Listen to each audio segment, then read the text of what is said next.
Hello বন্ধুরা, আমরা এর আগের দিন পেশোয়ারি বিফ রান্না হয়ে যাওয়ার পরে দেখিয়েছিলাম। এখন আমরা শুরুতে দেখাবো। এখানে প্রথমে আপনাদের হাড্ডি এবং চর্বিযুক্ত মাংস বসিয়ে দিতে হবে নিচের দিকে, যাতে তেল না দিলেও সেই খাদ্যটা পূরণ হয়ে যায়। অনেকে এখানে আমরা প্রথমে চর্বিযুক্ত মাংসগুলো দিয়ে দেবো। আমি এর আগের দিন অনেকগুলো রান্না করেছিলাম, এবার খুবই অল্প পরিমাণ, কারণ আজকে বাসায় আরো ঝাল মাংস সবকিছু হচ্ছে। এই হালকা একটা লেয়ার দিয়ে দেবো নিচে। এটা সম্পূর্ণটা চর্বি হাড্ডির লেয়ার, একদম প্রপার মাংসের না। এরপরে আমরা লবণ দেব। আমরা প্রথম লেয়ারে একটু লবণ দিয়ে দিচ্ছি, অল্প, আপনি এটা স্বাদ মতো দিয়ে দিতে হবে। পরে আমরা দিব আদা।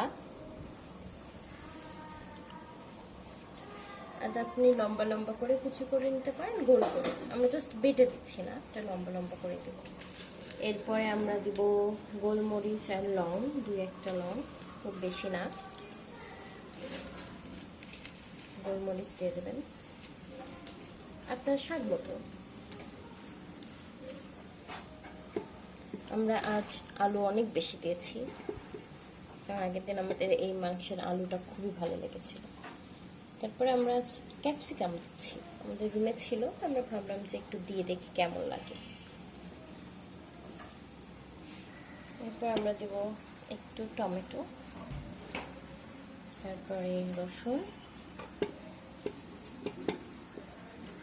আমার বাসায় সবাই অনেক রসুন পছন্দ করে, তাই আমরা বেশি রসুন দিচ্ছি। তারপরে পেঁয়াজ, সবকিছু গোটা গোটা দেবেন। দেব সেকেন্ড লেয়ারে মাংস দিয়ে দিচ্ছি। এই লেয়ারে আমরা কোনো চর্বি বা কোনো চর্বি জাতীয় কোনো মাংস রাখিনি, সব একদম সলিড।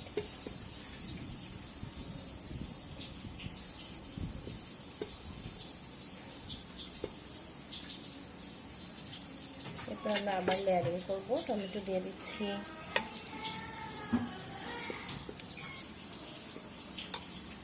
লবণ, আলু, অনেকগুলো কাঁচামরিচ, হালকা একটু চিড়ে দিয়েছি, আর অনেক আদা।